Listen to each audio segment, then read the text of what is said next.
The history of goulash soup dates back a long time. Shepherds who looked after their animals, which we call goulash in Hungary, often cooked their dinners under the open sky.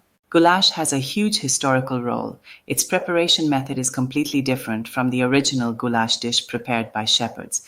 For the original goulash, the shepherd had nothing but fatty bacon and the meat itself, which was most often beef. He fried it in his metal pot, which was the predecessor of the cauldron, and it was eaten with bread or just by itself. Goulash is definitely what everyone knows when we talk about Hungarian food.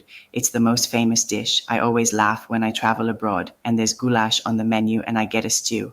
Now let's make this soup together. Of course, there are many variations of this dish, but with this recipe, you will surely be able to successfully cook the soup. There's only one thing left. Please subscribe to the channel and support my work. Let the cooking begin if you subscribe.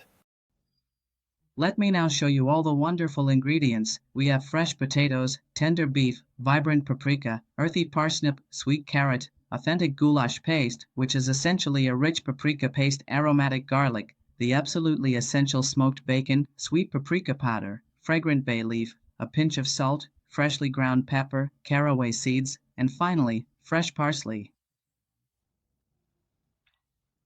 I also see some tomatoes here, and basically, all we have to do now is chop up the ingredients. I've already done this in advance, but we'll be making it outside in the garden, in a cauldron, though of course you can also prepare it at home on the stove. It doesn't matter at all where you make the goulash soup, it will be delicious everywhere. You'll see the ingredients and their quantities at the end of the video. As you've gotten used to in the other videos, we'll start with the bacon. We put this into the hot pot and wait until the fat renders up beautifully like this.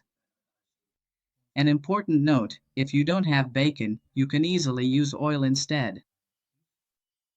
In terms of flavor, bacon definitely gives it a better taste with its smoky, salty notes, but the soup can be made perfectly well with oil too. We add the diced onion into the remaining fat. Once you've stirred the onion in the hot fat for a few minutes, add the beef as well, and give it a quick toss together with the onion. Basically, we're making a stew base for the goulash soup, so it's very important to sear the meat a little. The meat doesn't need to be fully cooked, just to get a bit of color before we start making a delicious stew base from it. In the meantime, I changed my mind, and we won't be making it in a cauldron because the weather isn't that great, so if it suddenly starts raining, I can quickly bring the food inside to continue cooking in the kitchen. So, I've added the tomato and the bay leaf.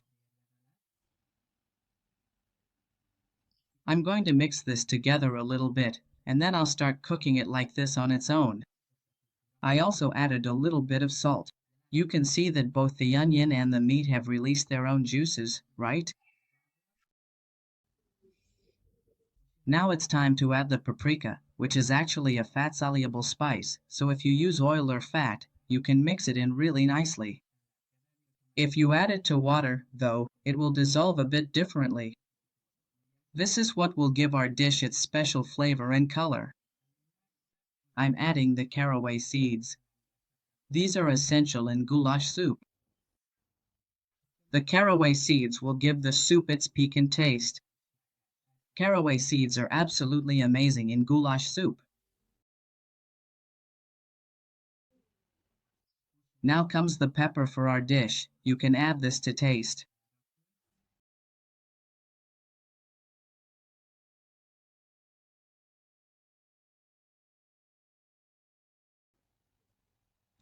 Alright, and then I'll pour in a little water.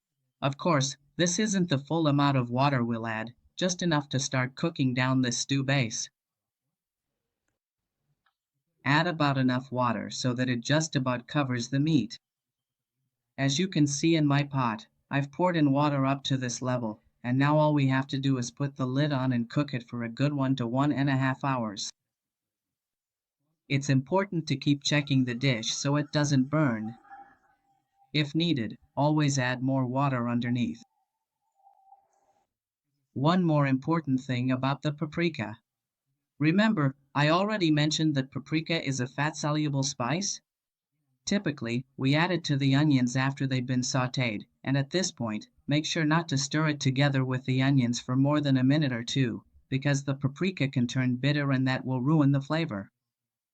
So basically, we mix it with the onions and then within about 1 to 1.5 minutes, we add some liquid. In our case, enough liquid came out of the onions and the meat, but if there hadn't been enough, I would have added a little water to make sure the dish doesn't turn bitter. My dish has been cooking for an hour now. The meat has started to soften, and now is the right time to add the peppers, carrots, and parsnips so they can start cooking as well.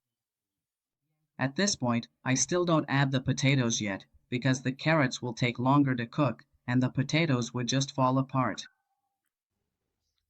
Now it's time to generously add water to our dish, since we're making a soup and not a stew, so we can keep adding water as needed. This is also an interesting question when it comes to goulash soup, since many people like it incredibly thick, while others prefer it much more soupy. Personally, I'm somewhere in between the two, so I'll keep adding water as I go, but right now I've poured in a good 2 liters of water, and then we can continue cooking, since the carrots need to cook in it, and the peppers also need to cook in it. As the next step, I add some goulash paste. This is a paprika paste. As I already told you at the beginning, this is a red paprika paste. If you don't have this, it's worth adding a bit more paprika to the dish. This includes the yellow pepper you saw, but the red paprika will also substitute for it. If you visit Hungary, it's definitely worth buying goulash paste. You'll find 2 kinds, the spicy one and the semij, which is basically sweet, but not actually sweet, just not spicy. Alright, so this has been cooking with the carrots for about 15 to 20 minutes, and now it's time to add the potatoes. As you know, potatoes cook the fastest, and these are also cut into small pieces, so we've basically reached the final stage of making the goulash soup. And this is the point where it's worth tasting the broth again to see if it needs any more caraway seeds, salt, or pepper. Now I'm going to add the parsley whole, without chopping it, because I want its flavor to infuse into the soup, and at the end I'll take it out and throw it away. Our soup is ready. You can see what a wonderful texture it has, and it smells absolutely amazing too. It's no coincidence that this is one of the most famous soups in the world. I definitely think it's worth trying it yourselves. We Hungarians usually don't eat meat, potatoes, pasta, or anything else after this, since this soup is very filling. But you can find on my page what we typically eat after goulash soup. There is only one thing left. Everywhere in the world they call it goulash soup. But the original name is Gulyás leves.